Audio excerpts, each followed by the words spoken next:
नमस्कार मित्रों।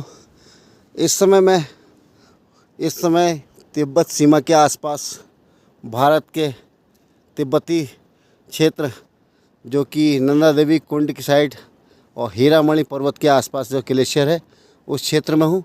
और ये जिस जगह मैं खड़ा हूँ ये गांव नामित गांव है। ये नामित गांव इस साइड इधर क्षेत्र का तिब्बत क्षेत्र से आने वाले भारत की तरफ का प्रथम गांव और दक्षिण भारत से ये अंतिम गांव कहलाता है। अब आप यहाँ की सुंदरता देख रहे हैं। शाम के 5 बज रहे हैं। मूसलाधार दिन भर बारिश हो रही है और इस समय भी बारिश की हल्की हल्की फुहारें आ रही हैं। और इस गांव के लोग बड़े मेहनती हैं। और यहाँ पर देखिएगा कितना प्रकृति ने सौंदर्य कर रखा है।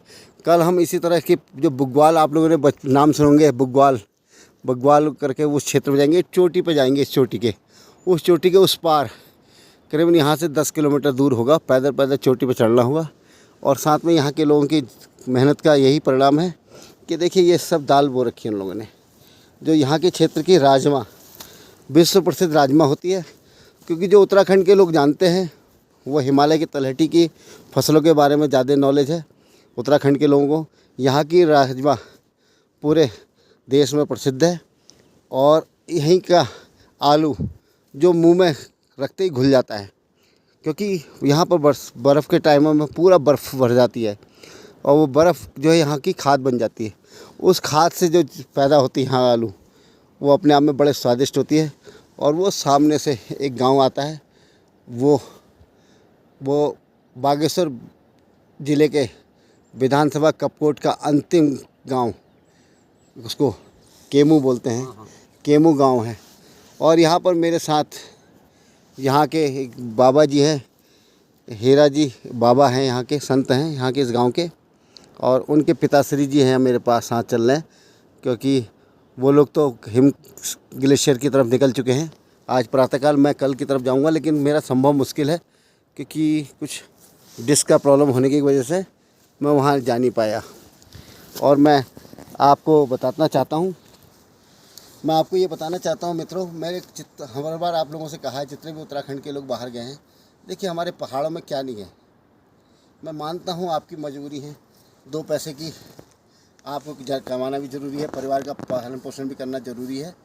और आप ज़रूर आप रहिए, प्लेन्सों में रहिए ज़रूर, लेकिन ऐसा सौंदर्य के साल में एक बार ज़रूर देखने आइए। स्थानीय भाषा में इसको यहाँ के लोग ग्रौस की दाल बोलते हैं। ये भव्य मात्रा में यहाँ उगाई जाती है।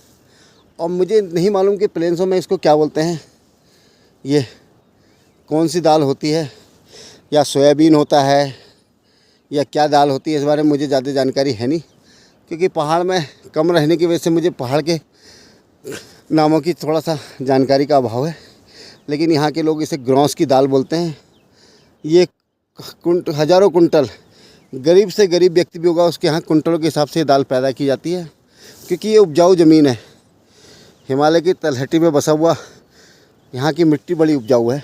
और ये घने बादल आपको दिखाई दे रहे होंगे छाए हुए हैं। और ये चोटियाँ, और ये आपको दिखाई दे रहे हैं मित्रों। मैं एक चीज़ आपको दिखाना चाहता हूँ, वैसे तो कल मैं दिखाऊंगा आपको।